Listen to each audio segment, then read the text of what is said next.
condo owners today. The governor signed a law he says will provide relief for millions of Floridians. NBC6 politics reporter Hatzel Vela is live right now in the newsroom with how this may help you. Hatzel. Jackie Jawad, the law really does two things. It focuses on those costly assessments, and it tries to create more accountability of those condo associations.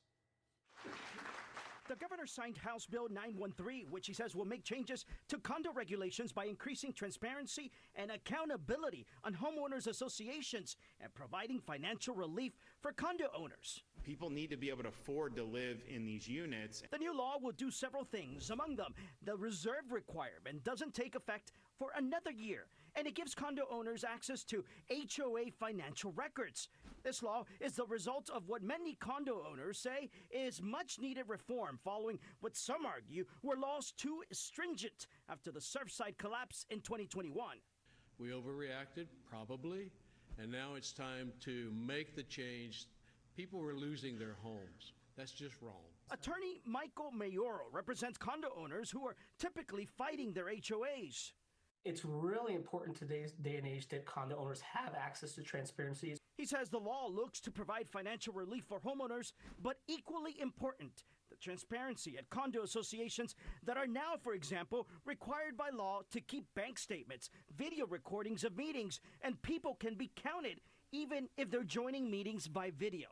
But he wants more relief to prevent foreclosures. At the end of all this, a unit owner is going to face a foreclosure potentially for unpaid assessments, unpaid whatever that's going to turn into a lien, and they could potentially lose their unit. Former State Representative Julio Robaina knows condo law well. This needed to be done. Tells us this is a good first step to deal with the financial burden laws have created after Surfside. These are what you call basically glitch bills. You're fixing what you overreacted or forgot to do in the prior bills.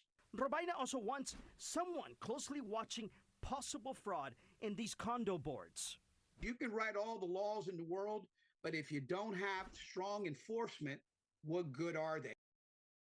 And so these new laws take effect July 1st. By the way, the governor also signed into law a bill that creates the My Safe Florida program for condos. Remember, the program has been hugely popular with single-family homeowners. It gives people money so they can make improvements like adding hurricane impact windows. For now, reporting live from the newsroom, Hatzel Vela here, NBC6 News. All right, Hatzel. Addressing